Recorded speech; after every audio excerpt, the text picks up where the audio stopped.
Chapitre 1. Fondement. Dominique Russo avait bâti sa vie avec précision. À 43 ans, il inspirait le respect de tous dans le secteur du conseil en sécurité spécialisé où il avait fait fortune. Son regard gris perçant ne laissait rien passer inaperçu, une qualité qui lui avait été précieuse tant dans son ancienne carrière militaire que pour la création de son entreprise, Sentinel Security Solutions. Après 15 ans de mariage avec Vanessa, il était convaincu qu'ils avaient tout. Une magnifique maison moderniste à Seattle, des jumelles de 13 ans, Lily et Rose, et ce qu'il avait toujours considéré comme un lien indéfectible. Vanessa Pomea-Russo avait été une avocate d'affaires prometteuse avant de se retirer pour élever leur fille. Dernièrement, elle avait repris le conseil à temps partiel, encouragée par Dominique.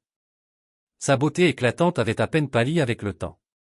Grand et élégant, avec des cheveux châtains foncés et un sourire assuré qui pouvait désarmer n'importe qui. Mais ces derniers mois, quelque chose avait changé. De petits changements dans son comportement que la plupart auraient pu ignorer.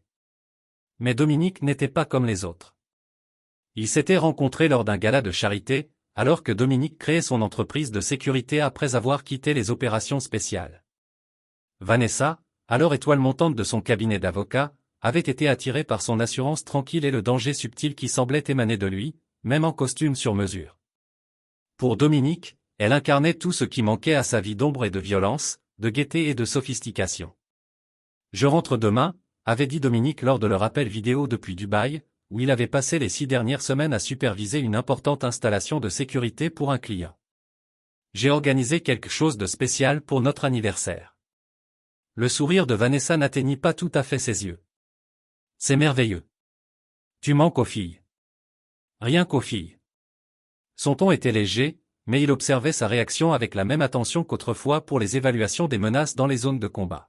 « Bien sûr, tu me manques aussi, » avait-elle dit trop vite.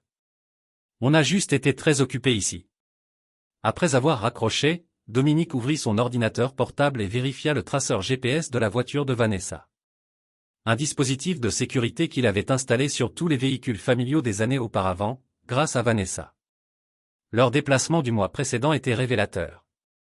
Des déplacements répétés dans un quartier huppé de l'autre côté de la ville, où il ne connaissait personne. Il consulta les registres de sécurité du domicile et nota plusieurs interruptions de 4 heures, pendant lesquelles le système avait été désarmé, puis réarmé à leur domicile de Seattle. Dominique n'avait jamais été un homme à agir sur un coup de tête. C'est grâce à une planification méthodique qu'il avait survécu en zone de guerre et qu'il avait réussi en affaires. Face à ce qui semblait être la fin de son mariage, ses mêmes instincts reprirent le dessus. Non pas la bouffée d'air chaud de la trahison qui aurait pu pousser un autre homme à la confrontation, mais la précision froide et calculatrice qui avait défini sa vie professionnelle. Il appela Preston Wells, son ami le plus proche depuis l'époque où ils étaient dans les forces spéciales et désormais son adjoint chez Sentinel. « J'ai besoin d'une surveillance, subtile mais rigoureuse, de ma maison pendant mon absence, » dit Dominique d'une voix maîtrisée. « Et je dois tout savoir sur quiconque entre ou sort. »« Dom, tu es sûr ? » « On parle de Vanessa, » dit Preston avec inquiétude. « Fais-le, tout simplement. » Spectre complet et Preston, ça reste entre nous. Le lendemain, alors que son jet privé traversait les océans, Dominique reçut de Preston un dossier, des photos, des horodatage et des relevés d'appels téléphoniques, dressant un tableau clair de trahison. L'homme s'appelait Alexander Merritt, un chirurgien charismatique installé à Seattle 8 mois plus tôt. Les caméras de surveillance les filmèrent entrant dans la maison que Dominique avait construite, riant intimement en entrant. Le visage de Dominique resta impassible tandis qu'il examinait les preuves. Il n'y eut pas d'explosion de colère, juste la cristallisation silencieuse d'une résolution. Lorsque son avion atterrit à Seattle, il avait déjà formulé les prémices d'un plan, pas seulement une confrontation, mais quelque chose de bien plus complet. La justice, selon lui, exigeait plus qu'une simple dénonciation ou un divorce. Alors qu'il récupérait ses bagages, son téléphone vibra, un message de sa fille, Rose. « Papa, quand rentres-tu ? Maman a été bizarre ces derniers temps. » Une autre pièce du puzzle confirmait ce qu'il savait déjà. Ses enfants aussi, depuis le changement. Dominique envoya une réponse simple. « Bientôt, ma chérie, tout sera différent. » Au lieu de rentrer, il s'installa dans un hôtel du centre-ville et passa les 2 jours suivants à recueillir des informations et à finaliser sa stratégie. Ce que Vanessa et son amant ignoraient, c'est qu'il n'avait pas affaire à un mari ordinaire et trahi. Ils avaient affaire à un homme qui avait fait carrière en identifiant les vulnérabilités et en neutralisant les menaces avec une précision chirurgicale. La veille de leur anniversaire, Dominique envoya un texto à Vanessa, « Atterrissage demain matin. J'ai hâte de te voir, toi et les filles. » Sa réponse fut rapide. « On t'attend. Bon voyage. » Dominique sourit sombrement à l'écran du téléphone. La première phase de son plan allait commencer, et ni Vanessa ni son amant n'avaient la moindre idée de ce qui allait arriver. Chapitre 2. Déception. Alexander Merritt se considérait comme un homme au goût raffiné. Chirurgien esthétique parmi les plus prisés de Seattle, il cultivait une image de réussite sophistiquée. De sa maison méticuleusement décorée au bord du lac Washington à sa collection de grands crus à 41 ans, avec ses cheveux poivre et sel et le charme assuré que lui procurait le remodelage de sa beauté de ses mains, il constatait que les femmes résistaient rarement à ses avances. « Je ne peux pas continuer comme ça », dit Vanessa en s'écartant de lui dans la cuisine. « Dominique revient demain. » Alexander s'approcha, caressant sa mâchoire de ses doigts. « Alors peut-être est-il temps que tu lui dises la vérité. Que tu n'es pas heureuse de ne pas l'avoir été depuis des années. » « Ce n'est pas si simple, » rétorqua-t-elle, sans toutefois s'éloigner. « Tu ne le connais pas aussi bien que moi. Je sais qu'il te laisse seul pendant des semaines pendant qu'il voyage à travers le monde pour jouer les espions, » répondit Alexander avec un geste dédaigneux. « Je sais que tes filles connaissent à peine leur père, et je sais que tu mérites mieux. » Ce qu'Alexander ne dit pas, c'est à quel point les absences fréquentes de Dominique lui avaient été utiles, lui permettant de courtiser Vanessa sans complication. Ce qui avait commencé comme un flirt anodin lors d'une collecte de fonds à l'hôpital 6 mois auparavant s'était transformé en une liaison passionnée qui lui avait fait envisager des choses qu'il n'avait jamais envisagées auparavant, comme quitter sa propre femme. Nathalie, qui rendait visite à ses parents à Boston. Vanessa soupira en jetant un coup d'œil à l'horloge. Les filles vont bientôt rentrer de l'entraînement de foot. Tu devrais y aller. Réfléchis à ce que j'ai dit, insista Alexander en l'embrassant une fois de plus avant de partir. On pourrait avoir une vraie vie ensemble, pas cet arrangement. Ce qu'aucun d'eux ne savait, c'est que leur conversation avait été enregistrée par les petits appareils que Preston avait discrètement installés dans toute la maison lors d'une mise à niveau de sécurité la semaine précédente. Et à des kilomètres de là, dans sa chambre d'hôtel, Dominique observait l'échange sur son ordinateur portable, son expression était inchangée, à l'exception d'un léger serrement autour des yeux. Il reporta son attention sur un autre écran affichant le dossier détaillé qu'il avait constitué sur Alexander Merritt.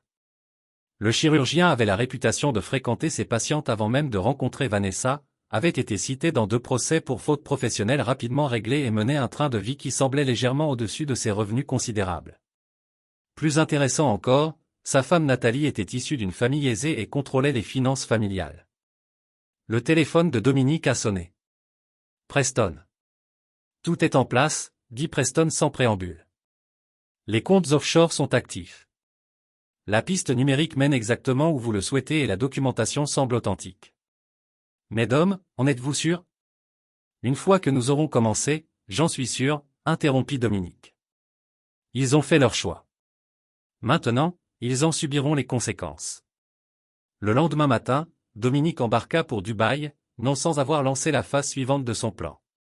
Il envoya un SMS à son directeur commercial autorisant une série de transactions qui, aux yeux de toute personne enquêtant, ressemblerait à une liquidation d'actifs et à un transfert de fonds vers des comptes intraçables. En réalité, toutes les pistes étaient bien gardées, mais l'illusion d'une malversation financière était essentielle. Alors que son avion s'apprêtait à décoller, Dominique envoya le message qui allait déclencher la véritable fin de la partie. Un colis fut livré au Herald. Une copie des preuves fut envoyée à la division des crimes financiers du FBI. Ils trouveront mes empreintes digitales partout dans les relevés de transfert vers les comptes offshore au nom de Merritt. À mon retour, mon suicide apparent clôturera leur enquête. Un homme d'affaires tragique se suicide plutôt que d'être inculpé, mais vous deux, vous serez les seuls à payer le prix fort. Pour parfaire l'illusion, il éteignit son téléphone et se rassit dans son siège, sachant qu'en quelques heures, son plan créerait exactement le chaos escompté. À ce moment précis, Vanessa préparait un dîner d'anniversaire spécial, sentant le poids de sa culpabilité, mais déterminée à prendre une décision pour son avenir.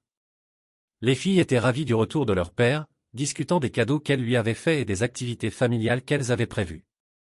Lorsque le téléphone de Vanessa sonna avec le message de Dominique, elle le lut une fois, puis une autre fois, la confusion cédant la place à l'inquiétude. Le message n'avait aucun sens. Colis, preuves, comptes offshore, suicide. Elle essaya de l'appeler immédiatement, mais son téléphone tomba directement sur la messagerie.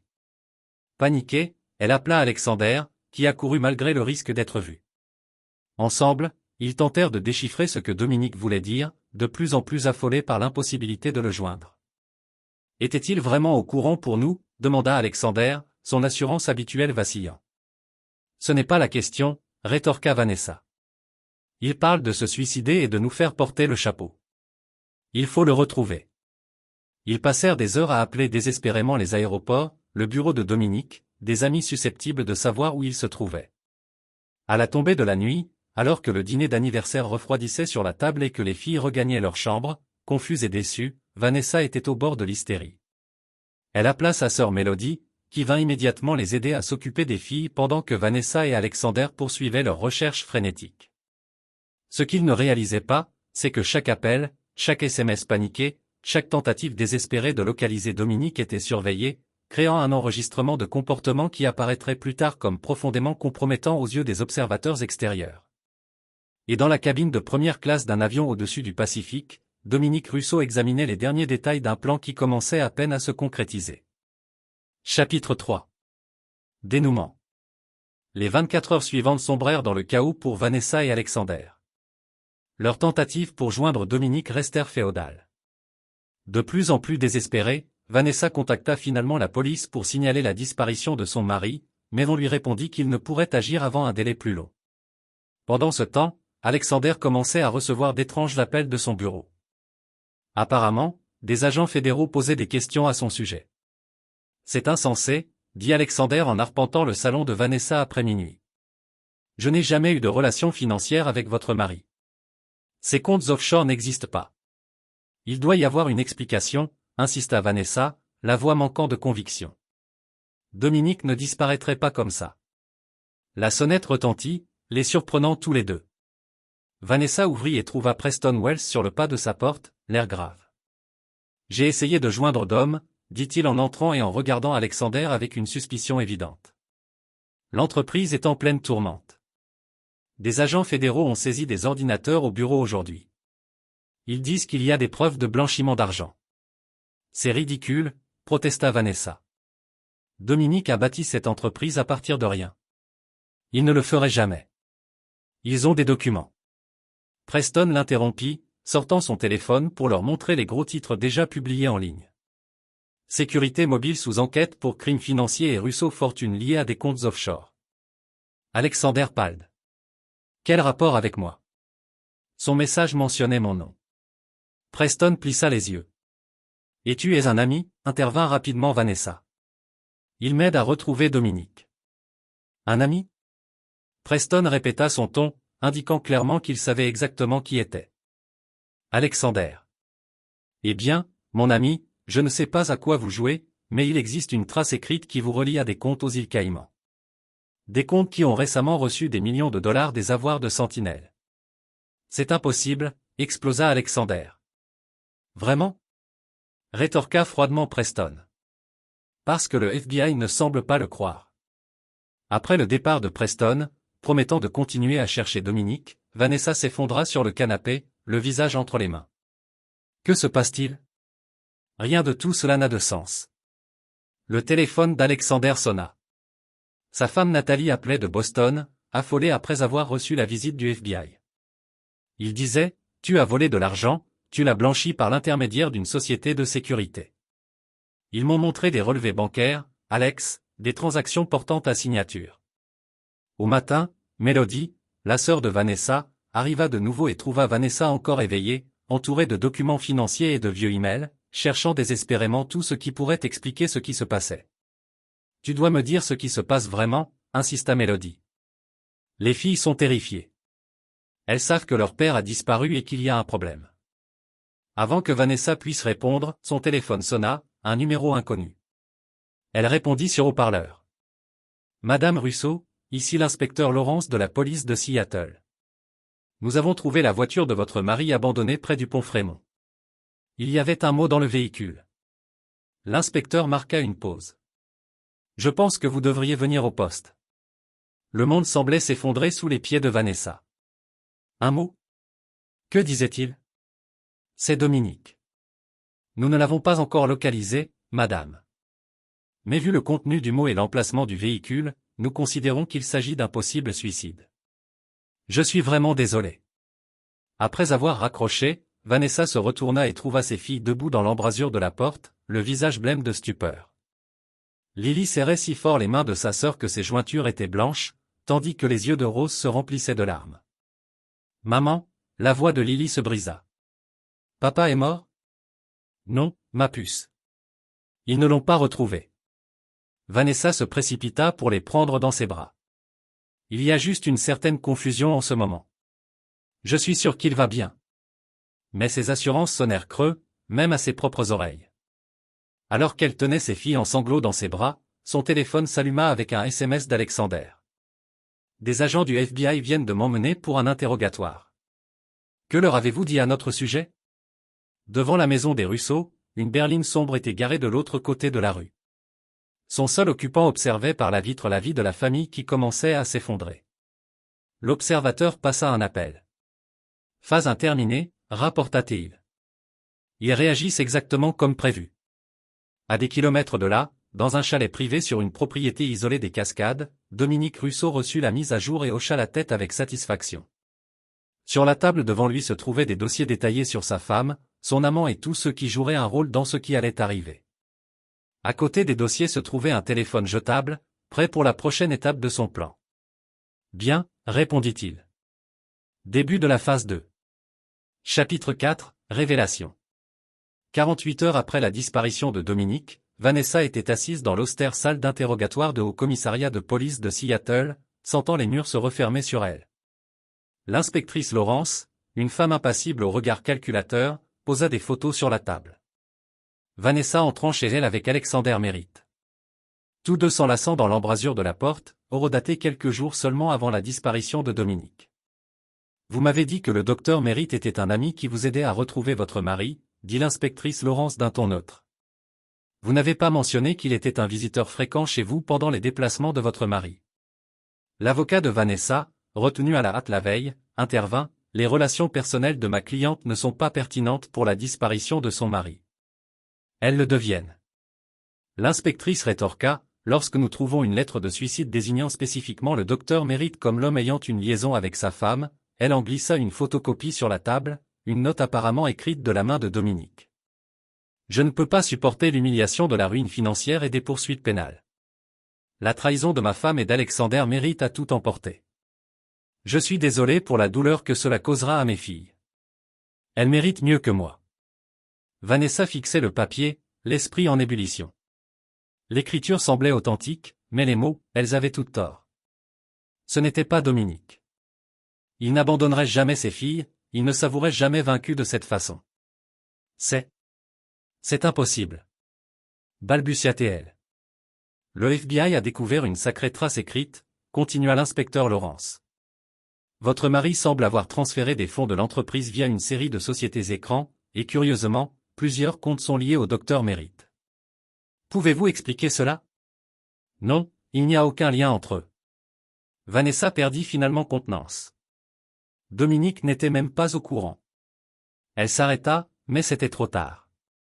À propos de votre liaison, termina l'inspecteur à sa place. Je pense qu'il en savait plus que vous ne le pensiez, Madame Russo. Après l'interrogatoire, Vanessa sortit et trouva Preston qui l'attendait dans le hall.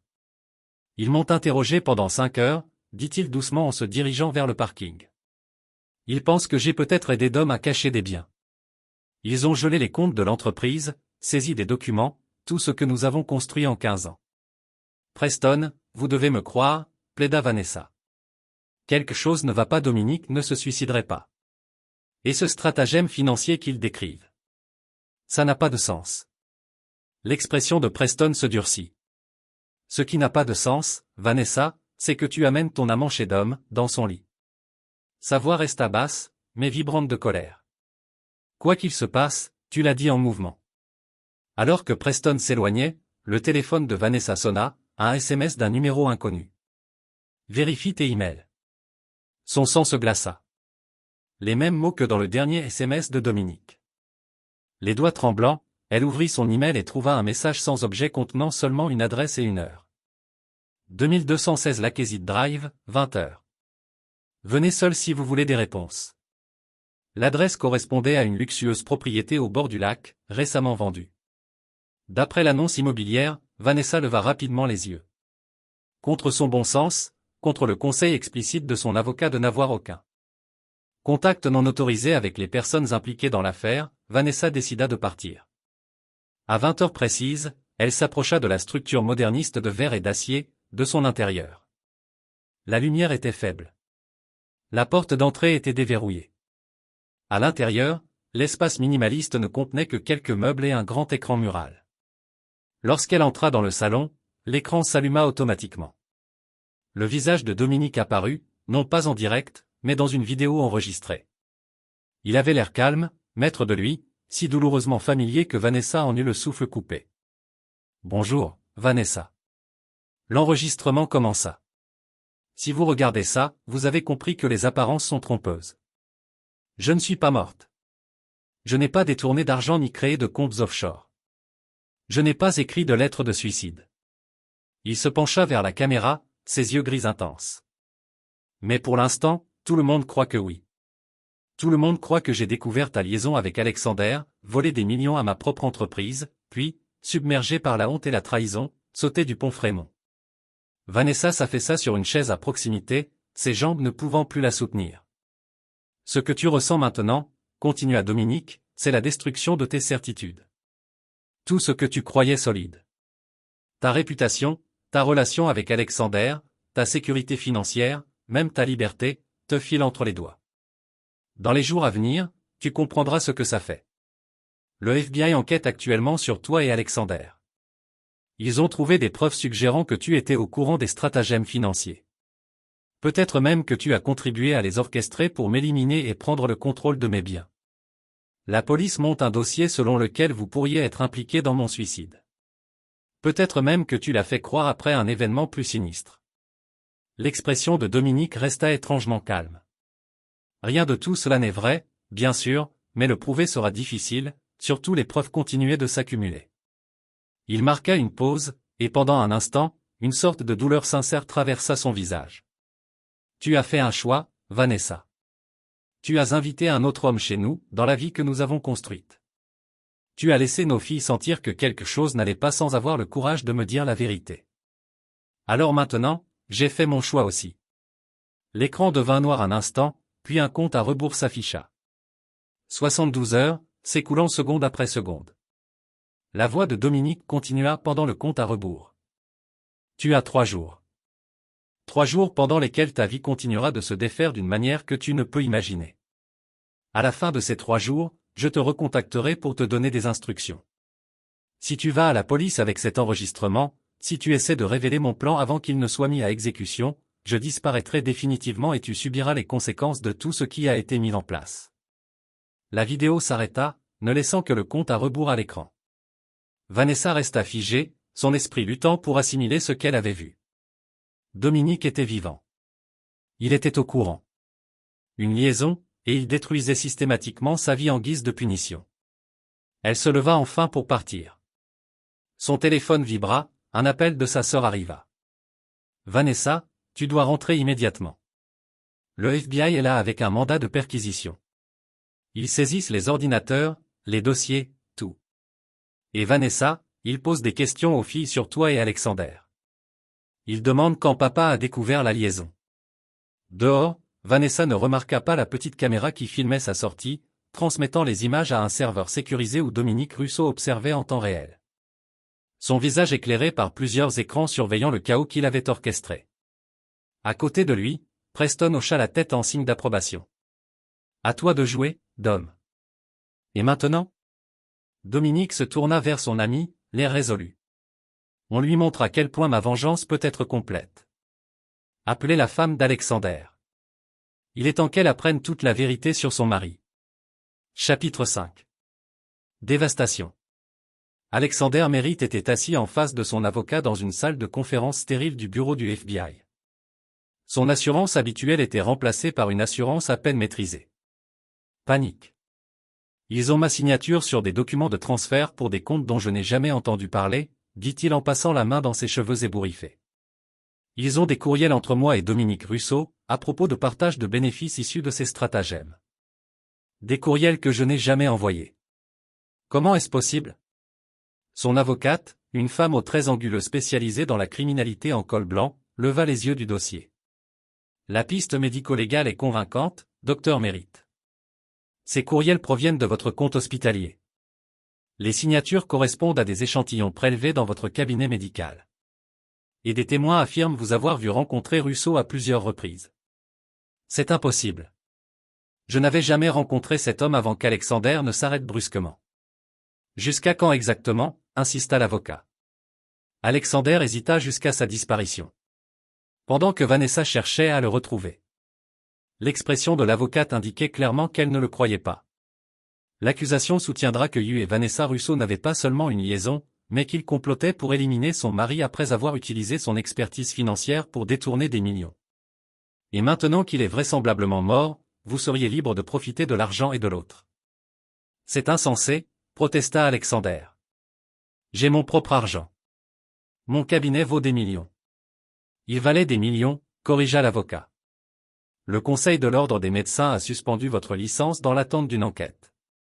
Vos associés ont engagé une procédure pour racheter vos parts à une fraction de leur valeur et votre femme a gelé vos biens communs et demandé le divorce. Comme interpellé par sa mention, la porte s'ouvrit et un agent du FBI apparut. Docteur Mérite, votre femme est là. Elle exige de vous parler.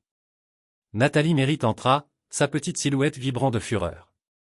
Son apparence habituellement impeccable était tendue, ses yeux rougis par les pleurs ou le manque de sommeil. Je veux que vous me le disiez, dit-elle sans préambule. Valait-elle la peine? Vanessa Russo valait-elle la peine de gâcher 17 ans de mariage? Valait-elle la peine de détruire tout ce que ma famille a investi dans votre carrière? Nathalie, s'il vous plaît, commença Alexander en lui prenant la main. Tout cela n'est qu'un malentendu. Il se passe quelque chose de très étrange. Étrange, interrompit-elle en retirant sa main. Comme les photos que le FBI m'a montrées de toi entrant chez les Russo. Comme les SMS que vous et Vanessa évoquiez. Votre avenir ensemble une fois son mari parti. Ce genre de choses étranges. Alexander pâlit. Quel SMS? Je ne les garde jamais. Nathalie s'énerva. Mon père avait raison à ton sujet depuis le début. Tu courais toujours après les relations, l'argent. Eh bien, il n'y en a plus maintenant. Le fonds fiduciaire, la maison, la résidence secondaire. J'ai demandé à nos avocats de réfuter toute piste. Elle se retourna pour partir, puis s'arrêta à la porte. Oh, et Alexander, le conseil d'administration de l'hôpital a convoqué une réunion d'urgence ce matin. Cette nouvelle procédure révolutionnaire que tu as développée, ils l'ont réaffectée au docteur Reynolds. Tu as été complètement exclu de l'équipe de recherche. Le coup était calculé pour le frapper là où il était le plus vulnérable, son orgueil professionnel. Alexander se laissa retomber sur sa chaise lorsque la porte se referma derrière elle. Son monde s'écroulait autour de lui. Tout ce à quoi il tenait, sa réputation, sa carrière, ses recherches, son mariage, sa sécurité financière, s'évaporaient en quelques jours. Pendant ce temps, Vanessa faisait face à ses propres pertes dévastatrices.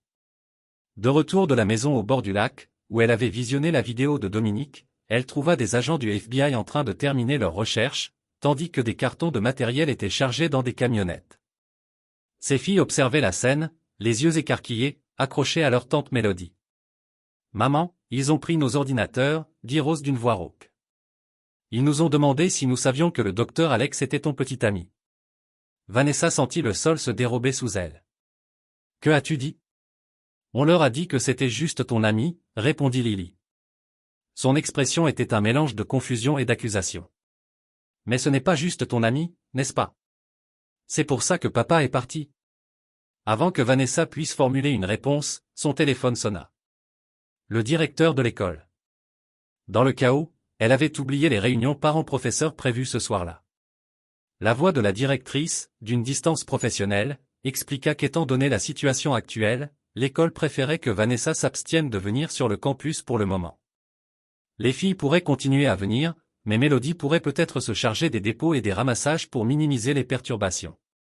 En moins de 3 jours, Vanessa était passée du statut de membre respecté de la communauté à celui de paria social. Ses amis cessèrent de la rappeler.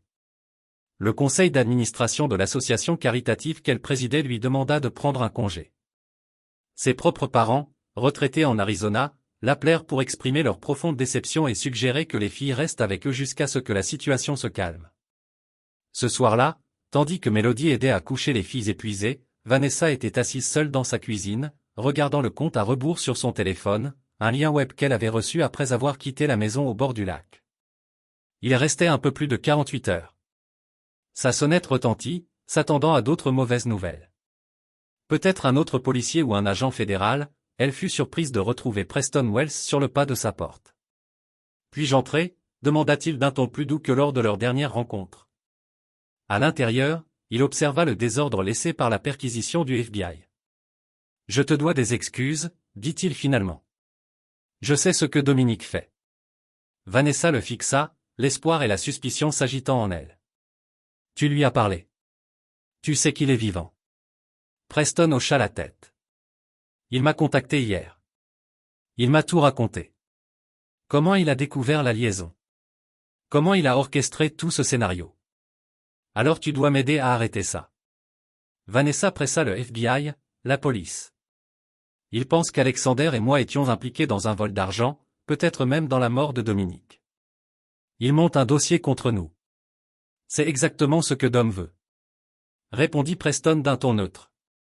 Il a fabriqué des preuves, créé de fausses pistes, manipulé les communications, tout cela pointant vers toi et Alexander en train de conspirer contre lui. Mais pourquoi? Juste à cause de la liaison? C'est insensé. C'est Dominique, interrompit Preston. Tu aurais dû savoir à qui tu avais affaire. Cet homme a passé des années dans des endroits où les ennemis disparaissent sans laisser de traces. Il a bâti un empire de la sécurité en anticipant les autres. Et vous pensiez qu'il ne remarquerait pas votre liaison? Qu'il ne répondrait pas avec une précision absolue? Vanessa s'affala sur une chaise. Que veut-il? Nous envoyer en prison pour détruire nos vies. Il veut que vous compreniez les conséquences, répondit Preston. Et oui, il veut détruire la vie que vous pensiez pouvoir construire avec Alexander. Mais il y a peut-être une issue. Il posa un téléphone jetable sur la table. Dom dit de vous donner ceci. Il vous appellera pour vous donner des instructions à la fin du compte à rebours. Après le départ de Preston, Vanessa fixa le téléphone, se demandant ce que Dominique exigerait. Se dévoilerait-il enfin dans cette vengeance élaborée? Ou n'était-ce qu'une étape supplémentaire d'un plan qu'elle ne parvenait pas à comprendre? Dans la chambre de sa fille, elle les trouva tous deux endormis dans le lit de Lily, comme s'ils cherchaient du réconfort dans leur proximité.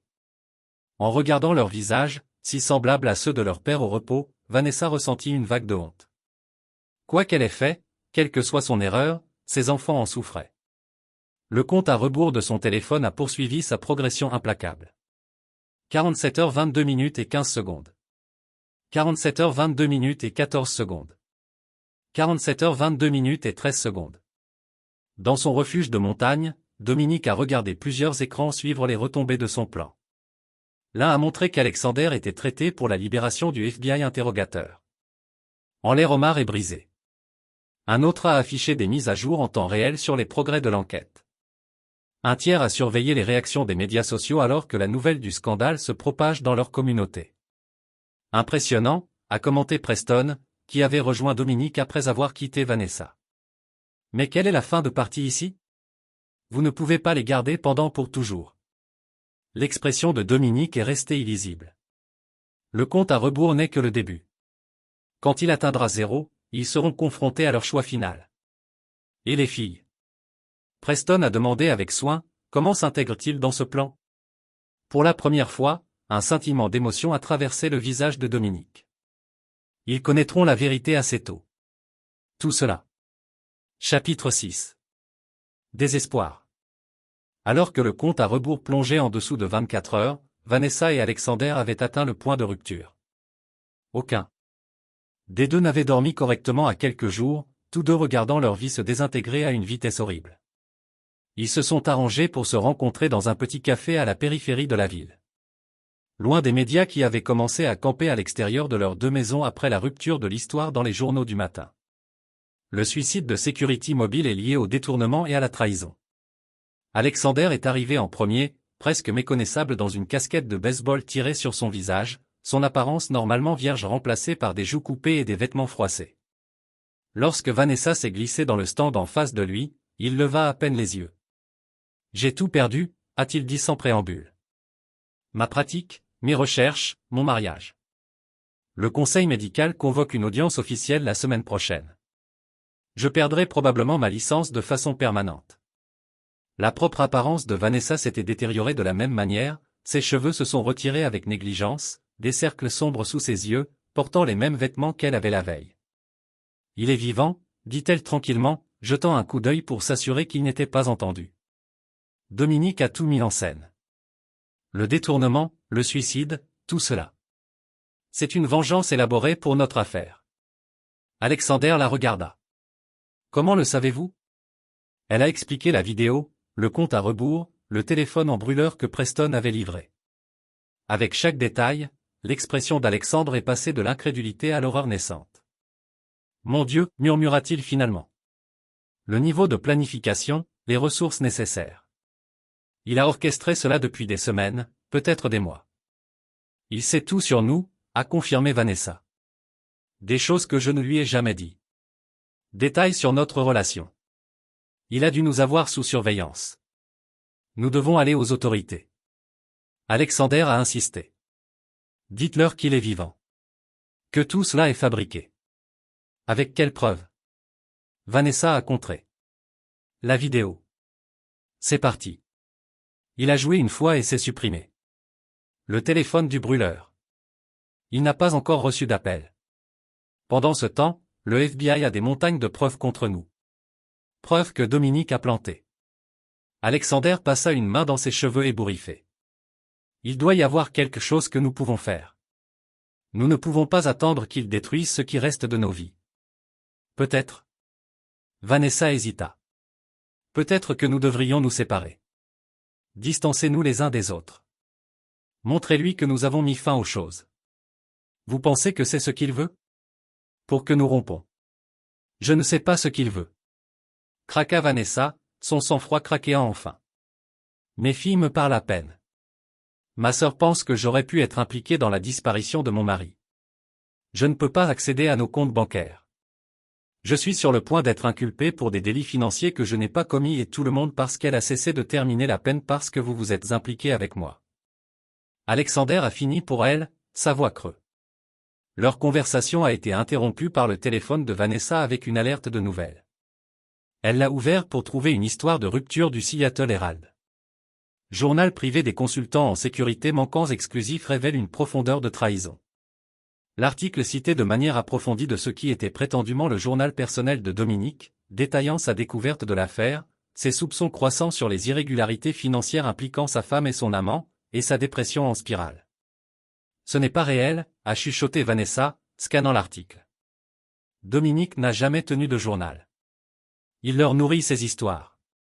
Le téléphone d'Alexander a bourdonné d'un appel. Son avocat, le docteur Merritt, le FBI veut que vous reveniez pour un interrogatoire supplémentaire. Ils ont découvert de nouvelles preuves suggérant que vous avez peut-être accédé à l'information financière personnelle de M. Russo via son réseau informatique d'origine. Au moment où ils ont quitté le café, les journalistes les avaient en quelque sorte localisés. Les caméras et les microphones poussent le visage alors qu'ils tentaient d'atteindre leur voiture. Docteur Merritt, est-ce vrai que vous prévoyiez de quitter le pays avec Madame Russo? Vanessa, connaissiez-vous les problèmes financiers de votre mari avant sa disparition? Ils se sont séparés sans un autre mot, chacun se retirant dans son propre monde effondré. Pour Vanessa, la situation à la maison s'était encore détériorée. Ses filles avaient été envoyées pour rester avec Mélodie après que les journalistes ont commencé à jalonner la maison. Le FBI était revenu avec des mandats supplémentaires, cette fois en prenant ses journaux et dossiers personnels, et son avocat avait appelé avec Green News. Un acte d'accusation était attendu dans les jours. Alors que la soirée s'approchait et que le compte à rebours soit en dessous de 12 heures, Vanessa était assise seule dans la maison silencieuse. S'entraînant le téléphone du brûleur que Preston lui avait donné, voulant qu'il sonne. Quand il l'a finalement fait, peu après minuit, elle a répondu sur le premier anneau. « Bonjour, Vanessa. » La voix de Dominique, calme et contrôlée comme toujours. Dominique, s'il vous plaît, commença-t-elle, sa voix se brise. Quoi que vous essayez de prouver. Je n'essaie pas de prouver rien, interrompit-il en douceur. Je permets simplement aux conséquences naturelles de se dérouler. Les actions ont des répercussions. Les choix ont des coûts. Les filles, qui ont réessayé, sont en sécurité avec Mélodie, il a terminé pour elles. Je leur ai parlé. Cette révélation la stupéfiante dans un silence momentané. Vous quoi? Quand? Je n'ai jamais été déconnecté de mes filles, Vanessa. Même en orchestrant tout cela. Même pendant que vous leur disiez que je les avais abandonnées. L'accusation a piqué parce qu'elle contenait un noyau de vérité. Elle avait permis aux filles de croire que leur père les avait quittées, avait peut-être même suivi sa vie. Qu'est-ce que tu veux de moi? Demanda-t-elle enfin, sa voix petite. Demain matin à 10 heures, lorsque le compte à rebours atteindra 0, vous et Alexander recevrez un email avec une adresse. Assurez-vous ensemble. Pas de police, pas d'avocat, personne d'autre. Alors vous comprendrez exactement ce que je veux. Avant qu'elle ne puisse répondre, la ligne est morte.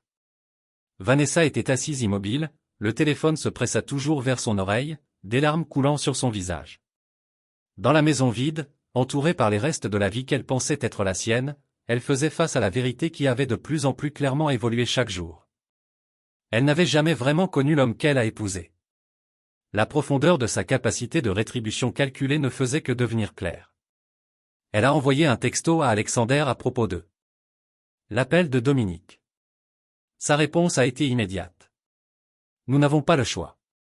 Quoi qu'il prévoyait, c'est notre seule chance d'arrêter ce cauchemar. Alors que Dawn se brisait sur Seattle, le compte à rebours sur le téléphone de Vanessa a montré moins de 3 heures restantes. Quoi que Dominique ait prévu, l'acte final était sur le point de commencer. Dans son sanctuaire de montagne, Dominique a éteint les flux de surveillance pour la première fois depuis des jours. Les mécanismes qu'il avait mis en mouvement fonctionnaient parfaitement. Chaque réaction, chaque conséquence se déroulant exactement comme il l'avait prédit.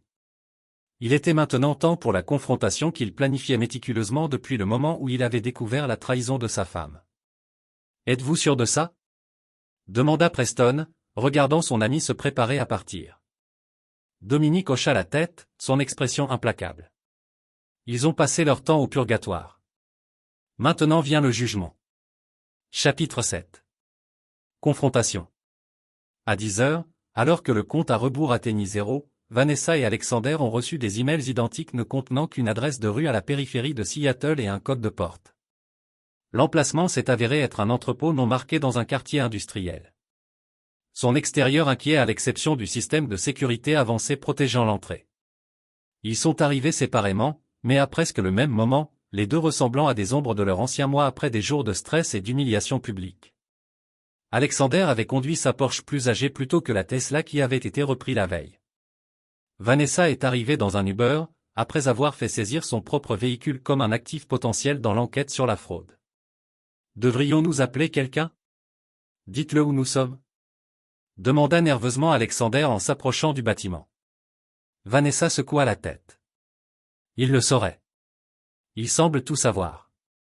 Le code de la porte a fonctionné, les admettant dans un espace caverneux qui avait été transformé en quelque chose ressemblant à une salle d'audience. Une plateforme surélevée se tenait à une extrémité avec une seule chaise derrière un bureau. Face à lui, 2 chaises séparées par plusieurs pieds. Les murs étaient bordés de grands écrans, actuellement sombres. Qu'est-ce que c'est? Alexander marmonna en entrant avec prudence. Cela venait la voix de Dominique derrière eux. C'est là que nous résolvons notre situation. Ils se tournèrent pour le trouver debout dans une porte qu'ils n'avaient pas remarquée. Habillé impeccablement dans un costume sur mesure qui améliorait sa présence dominante. Malgré les circonstances, malgré tout ce qui s'était passé, Vanessa a ressenti une secousse de reconnaissance. C'était l'homme dont elle était tombée amoureuse, dont l'autorité silencieuse l'avait autrefois fait se sentir à la fois protégée et exaltée. « Vous fils d'une chienne » grogna Alexander, avançant de manière agressive. « Avez-vous une idée de ce que vous avez fait? Les mensonges que vous avez détruits. » L'expression de Dominique n'a pas changé. « Je n'ai rien détruit, le docteur mérite. J'ai simplement exposé des vérités et accéléré des conséquences inévitables. » Vous avez planté des preuves, a crié Alexander. Vous avez fabriqué des communications, créé de faux dossiers financiers. Je n'ai rien créé qui n'était pas déjà là. Essentiellement, Dominique l'a coupé en douceur. L'affaire, la trahison, le mépris des engagements et des responsabilités. Je les ai simplement éclairés. Il a fait un geste vers les chaises. Veuillez vous asseoir. Nous avons beaucoup à discuter. Avec réticence, ils se sont conformés, en maintenant instinctivement la distance les uns des autres. Dominique a pris sa place sur la plateforme surélevée. Le positionnement lui donnant à la fois un avantage physique et psychologique. Au cours de la semaine dernière, il a commencé.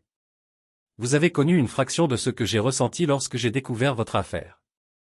La dissolution soudaine de la certitude, l'humiliation publique, la perte de statut professionnel, le remis en question de chaque hypothèse sur laquelle vous avez construit votre vie. S'il s'agit de vengeance, vous l'avez, dit Vanessa, sa voix s'est tendue mais contrôlée. Vous avez tout enlevé de nous. Que voulez-vous de plus? Ce n'est pas ce que je veux, a répondu Dominique. Il s'agit de choix et de conséquences. Aujourd'hui, vous ferez tous les deux votre choix final. Il a appuyé sur un bouton et les écrans autour de la pièce ont scintillé à la vie, affichant des documents, des photographies et des clips vidéo. Une archive complète de leur affaire ainsi que des preuves de la destruction plus large que Dominique avait conçue. Option 1, il a continué de manière passionnante. Je fournis aux autorités la preuve que je suis en vie, que les délits financiers ont été fabriqués, que le suicide a été mis en scène. Je retourne dans la vie publique, je restaure la réputation de mon entreprise et je retrouve mes filles. Il s'arrêta, laissant la possibilité que le salut s'enfonce. Et en échange, Alexander a demandé avec lassitude. En échange, vous les avez tous les deux signés. Dominique a indiqué une pile de documents sur le bureau avant lui. Le docteur mérite. Votre accord comprend une confession complète à une faute professionnelle impliquant plusieurs patients avant Madame Russo, l'abandon de votre licence médicale et le transfert de tous les brevets et recherches que vous avez développés à votre ancienne pratique. Vous signez également vos actifs restants à votre femme en tant que règlement. Alexander est devenu pâle. Cela me détruirait professionnellement pour toujours. Tout ce pourquoi je travaillais serait parti. Dominique a reconnu froidement comme vous étiez prêt à prendre tout ce pourquoi je travaillais. Il se tourna vers Vanessa. Votre accord comprend le renoncement à tous les droits parentaux sur nos filles. Vous admettez l'affaire par écrit, abandonnez toutes les revendications à nos actifs partagés et n'acceptez aucun contact avec les filles jusqu'à ce qu'elles atteignent 18, date à laquelle il sera leur choix de reconnecter. Vanessa halta, sa main volant vers sa bouche. Tu ne peux pas. Tu ne peux pas prendre mes enfants. Je ne les prends pas, a corrigé Dominique. Je leur donne de la stabilité, je les protégeant contre les traumatismes supplémentaires et je m'assure qu'ils comprennent que les actions ont des conséquences. Une leçon que vous semblez avoir manquée est l'option 2, demanda Alexander, sa voix serrée avec une rage supprimée. L'expression de Dominique est restée impassible. Je disparais en permanence. Les preuves contre vous sont à la fois. Les enquêtes se poursuivent. Vous êtes confronté à des accusations fédérales, à une conviction probable et à certaines ruines financières. Vos réputations ne se rétablissent jamais. Il a regardé directement Vanessa, et les filles grandissent croyant que leur père s'est suicidé à cause de la trahison de leur mère. L'entrepôt s'est silencieux alors que l'énormité du choix coulait. Vanessa et Alexander ont échangé des regards. Et la justice. Dominique hocha la tête. 5 minutes. La pièce à votre droite n'a pas de surveillance. Quand ils étaient seuls, Alexander a saisi les mains de Vanessa. Il bluffe. Il ne peut pas avoir l'influence de faire en sorte que tout cela se produise. Si nous nous tenons ensemble, refusez ces termes. Tu ne le connais pas, interrompit Vanessa, tirant ses mains. Tout ce qu'il a fait jusqu'à présent, les preuves contre nous, la couverture médiatique, les enquêtes, il a tout orchestré parfaitement. S'il dit qu'il peut rendre cela permanent, il le peut. Alors quoi? Nous nous rendons simplement? Laissez-le gagner. Je perds ma carrière, tu perds tes enfants. Vanessa le regarda, le voyant vraiment pour la première fois. Le narcissisme qu'elle avait confondu avec la confiance, le droit qu'elle avait interprété comme une passion. Ce que nous perdons, a-t-elle dit tranquillement, c'est ce que nous étions disposés à risquer en premier lieu. À leur retour, Dominique était exactement comme il l'avait quitté, les regardant avec un détachement clinique. Nous avons décidé, a dit Vanessa, sa voix plus stable qu'elle ne le ressentait. Je vais signer l'accord. Alexander la regarda sous le choc. Vanessa, tu ne peux pas. Je ne peux pas perdre complètement mes filles. Elle l'a coupé. Pas même la possibilité de renouer avec eux lorsqu'ils sont plus âgés. Pas même ce petit espoir. Elle se tourna vers Dominique. Mais je veux des modifications, des visites supervisées, des lettres, un moyen de maintenir une connexion, même si elle est limitée. Dominique le considérait, puis inclina légèrement la tête. Visite mensuelle supervisée, des nuitées trimestrielles restent une fois qu'ils auront 16 ans. Toutes les communications surveillées jusque-là. Et vous leur dira la vérité, a insisté Vanessa. Non pas que je les ai abandonnés, mais c'était votre condition. Ils sauront exactement ce qui s'est passé, lui a assuré Dominique. L'affaire, les conséquences, le choix que vous avez fait aujourd'hui, tout. Alexander a regardé cette négociation avec une colère croissante. C'est fou. Vous discutez tous les deux des termes de sa reddition comme si c'était une affaire commerciale. Il se tourna vers Dominique. Je ne signerai pas. Faites votre pire. L'expression de Dominique n'a pas changé. Comme vous le souhaitez. Il a appuyé sur un autre bouton et un nouvel ensemble de documents est apparu sur les écrans. Les dossiers financiers complets d'Alexander, les plaintes du conseil médical qui ont été tranquillement réglées et les preuves de résultats de recherche falsifiés au début de sa carrière. Mes enquêteurs étaient assez approfondis. Docteur Merritt, ces informations se rendent au conseil de licence, au FBI et à vos anciens partenaires si vous sortez cette porte sans signer. Alexander P.A., vous parlez d'allégations d'il y a des années, des plaintes mineures qui ont été résolues. Je parle de modèles de comportement qui, lorsqu'ils sont présentés de manière exhaustive, racontent une histoire convaincante sur votre personnage, a contré Dominique. Une histoire qui vous assurera de ne plus jamais pratiquer la médecine, de ne plus jamais reconstruire votre réputation, de ne jamais récupérer financièrement. L'affrontement a duré plusieurs instants tendus avant que les épaules d'Alexandre ne se soient effondrées. Très bien, je vais signer vos putains de papiers. Alors qu'ils approchaient du bureau pour revoir les documents, Vanessa a regardé dans les yeux de Dominique, à la recherche de toute trace de l'homme qu'elle avait épousé, tout indice de la connexion qu'ils avaient partagée autrefois. Est-ce que tout était réel? Demanda-t-elle doucement. Qu'est-ce que nous avions? Quelque chose a brièvement scintillé dans le regard de Dominique. Un moment d'émotion authentique rapidement supprimé. C'était réel, répondit-il, sa voix tout aussi silencieuse. C'est pourquoi cela était nécessaire. La signature a pris moins de 15 minutes. Document, transférer des actifs, abandonner les droits, confesser les méfaits, à la fois réels et embellis. Lorsque cela sera fait, Dominique a collecté les papiers et les a placés dans un portefeuille en cuir. Je suis des copies à votre terme. La porte, il s'arrête, en regardant Vanessa, la femme pour laquelle il avait tout risqué et a perdu encore plus. Ce soir, les médias recevront des informations sur mon sauvetage après une tentative d'enlèvement liée au travail international de mon entreprise. Les enquêtes financières fermeront tranquillement.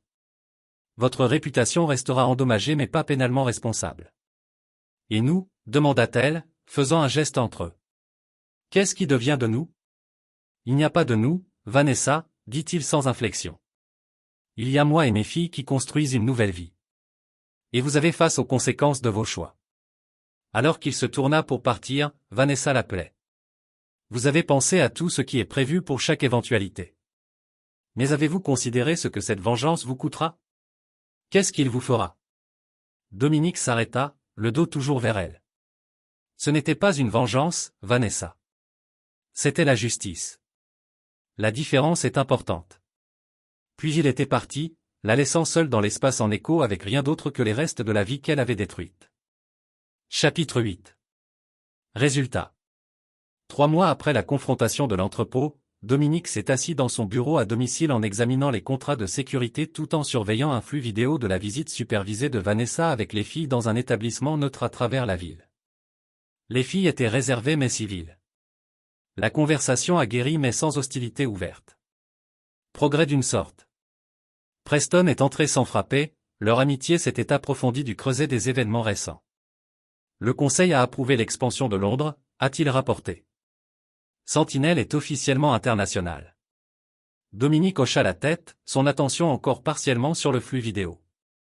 Dans la situation d'Alexander Merritt, aller au sol, a confirmé Preston. Entendu pour la dernière fois, il essayait d'obtenir des titres de compétences médicales en Amérique du Sud. Pas de succès jusqu'à présent.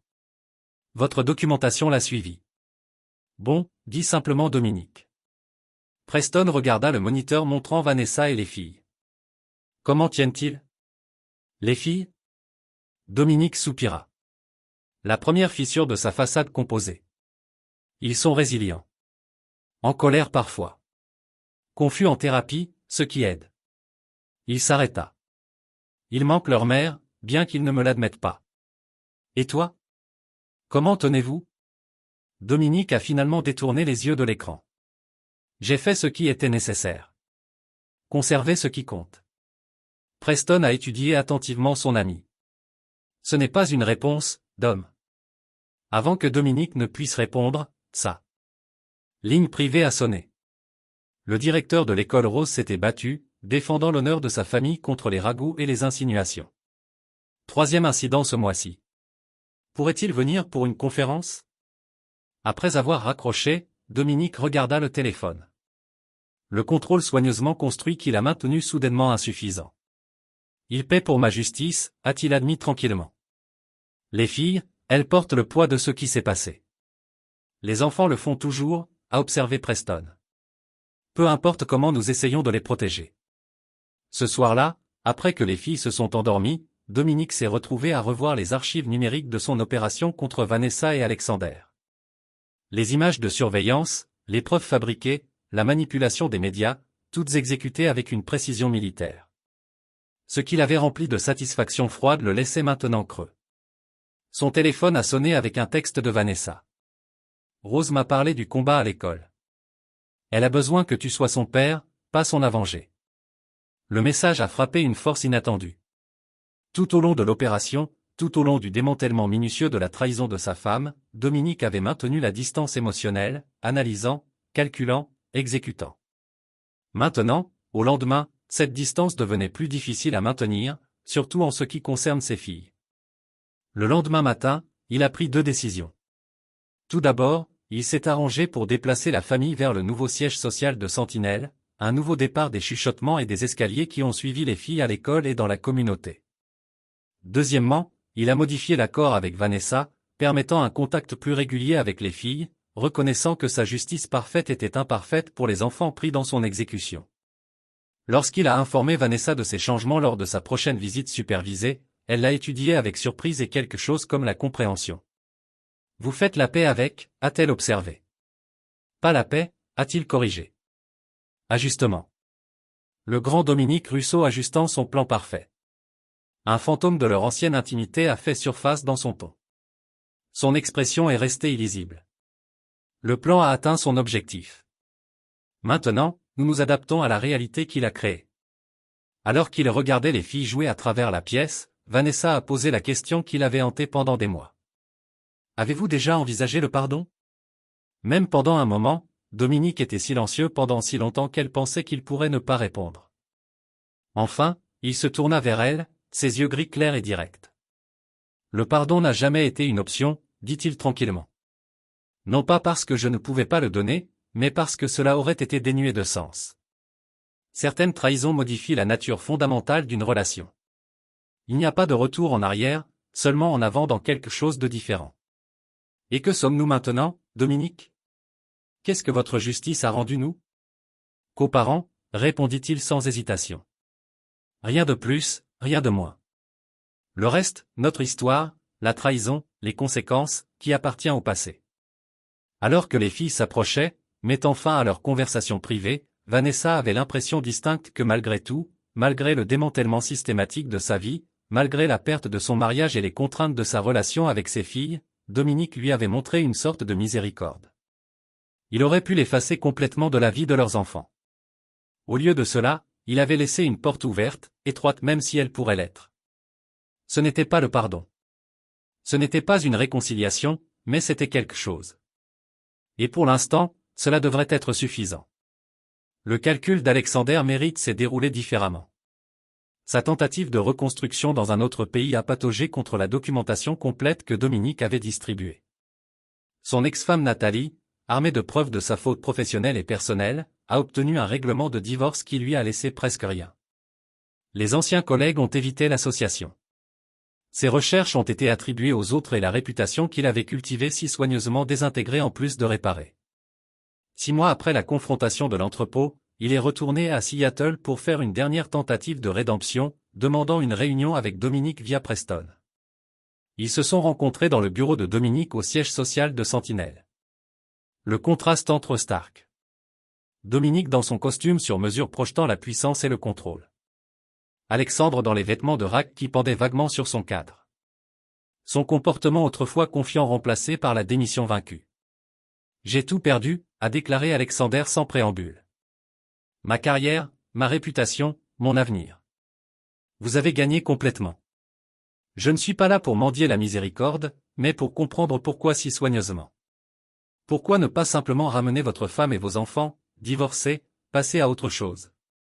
Pourquoi me détruire si complètement? » Dominique le considérait impassible. « Vous confondez mon but, le docteur mérite. Il ne s'agissait pas de gagner ou de perdre. Il ne s'agissait même pas principalement de vous. Ensuite, qu'est-ce que cela a été des conséquences? » Dominique a simplement répondu.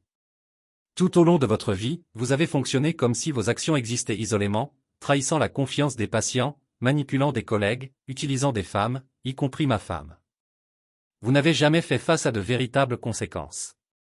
J'ai corrigé ce déséquilibre. » Alexander secoua la tête avec incrédulité.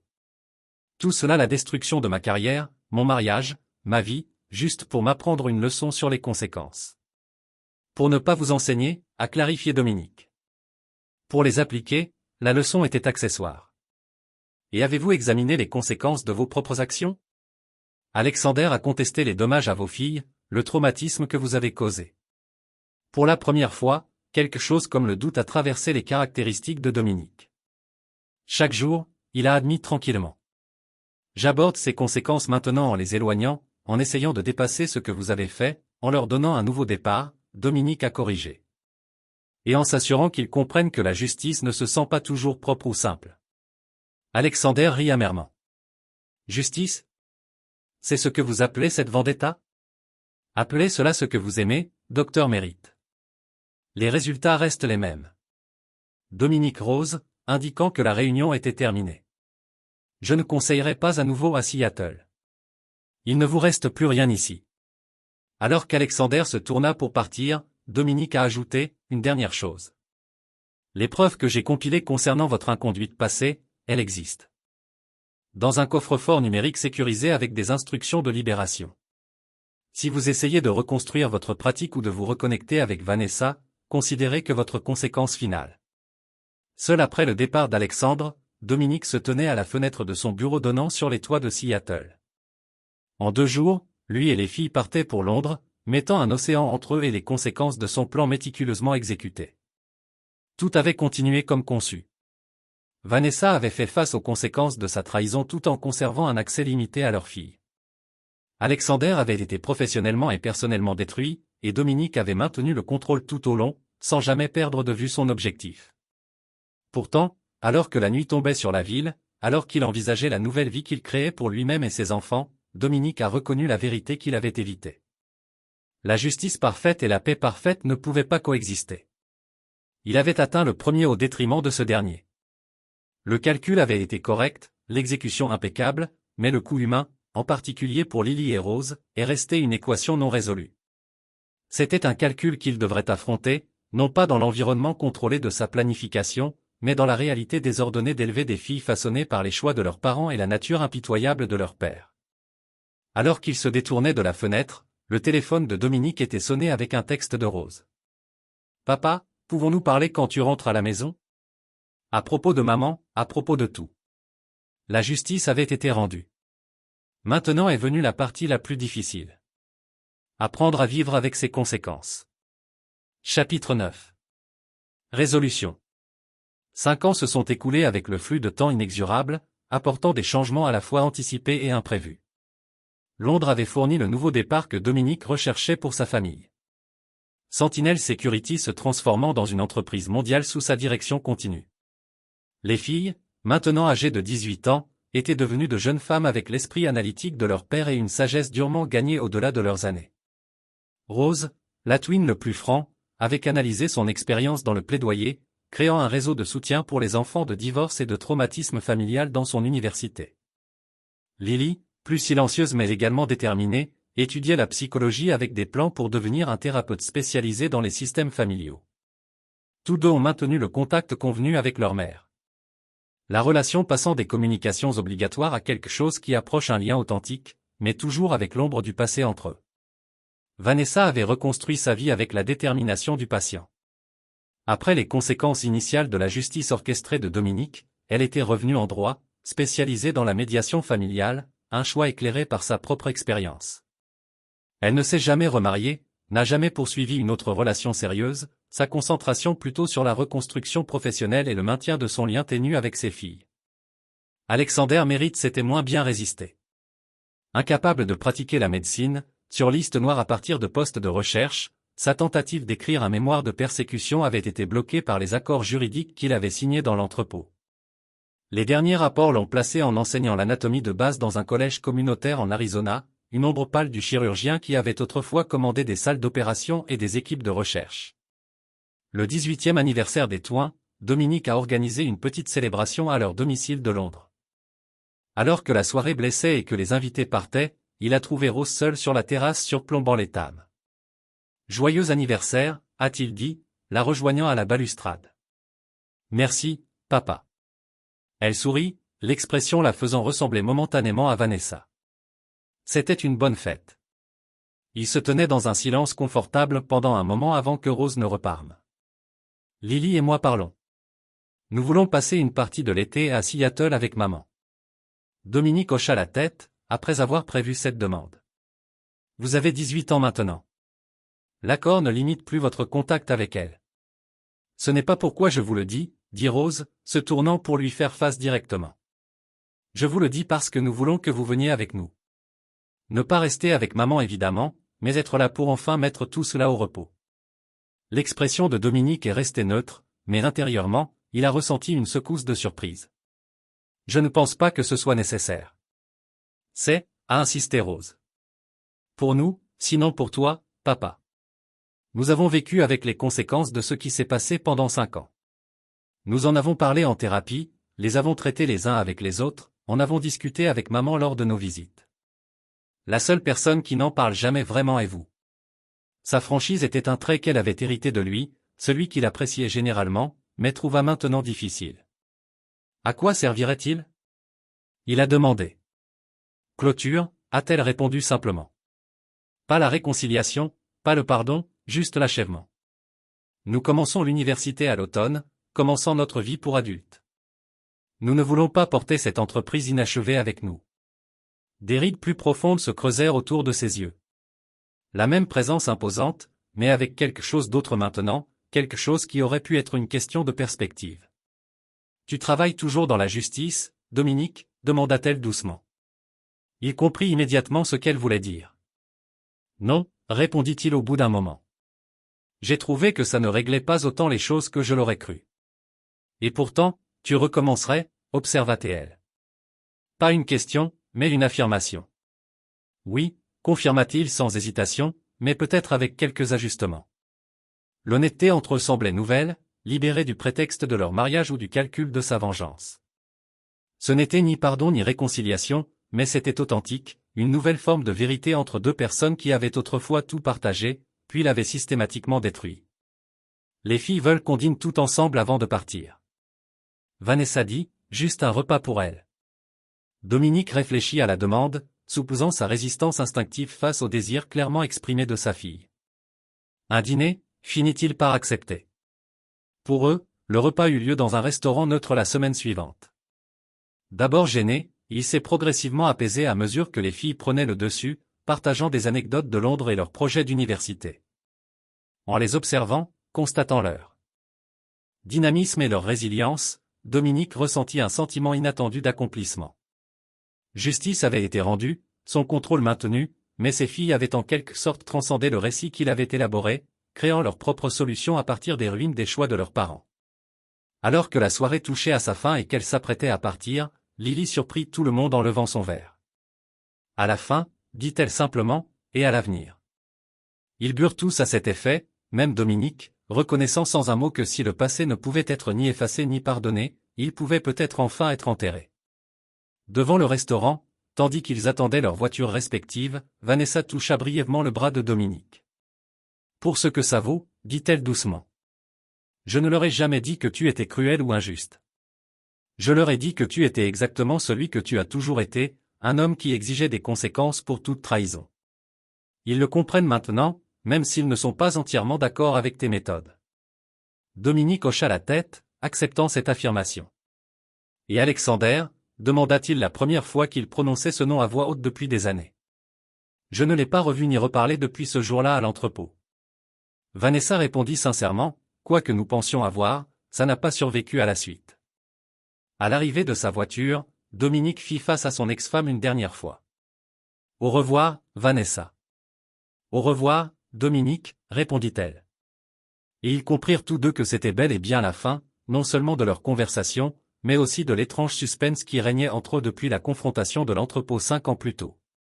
Sur le vol de retour pour Londres, les filles endormies de l'autre côté de l'allée, Dominique repensa à la longue trajectoire de sa réaction face à la trahison. Il avait orchestré la vengeance la plus complète et la plus calculée possible, non pas sous le coup de l'émotion, mais avec une précision froide et méticuleuse. Il avait obtenu exactement ce qu'il avait prévu, la justice telle qu'il la définissait, avec des conséquences proportionnelles à la trahison.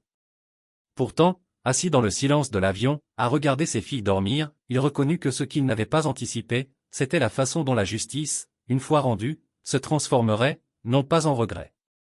Il referait le même choix fondamental, mais en quelque chose de plus complexe. La prise de conscience que le châtiment parfait créait ses propres conséquences, ses propres répercussions qui se propageaient à l'extérieur, touchant toutes les personnes impliquées d'une manière impossible à calculer. Alexander Merritt avait été détruit, sa vie et sa carrière démantelées avec une précision chirurgicale. Vanessa avait été punie par une séparation temporaire de ses enfants et de la perte définitive de la vie qu'elle avait construite. Dominique lui-même avait gardé le contrôle tout au long de la situation, ne déviant jamais de sa résolution, ne faisant jamais preuve d'une pitié qui aurait pu être prise pour de la faiblesse. Mais finalement, ce sont ces filles qui ont trouvé leur propre voie à travers les décombres, insistant sur une solution qu'ils n'avaient jamais envisagée. Ni la réconciliation, ni le pardon, mais une acceptation lucide de ce qui s'était passé et la détermination de surmonter les épreuves. Alors que l'avion traversait l'Atlantique, les ramenant à la vie qu'il avait bâtie sur les cendres de la trahison, Dominique Russo ferma les yeux, acceptant ce qui avait peut-être été sa plus difficile prise de conscience. Si sa justice avait été parfaite dans son exécution, la victoire la plus profonde revenait à ses filles, qui avaient appris à vivre avec ses conséquences sans se laisser influencer par elles. Ce n'était pas la fin qu'il avait imaginée. C'était peut-être une meilleure chose. C'est ici que notre histoire s'achève.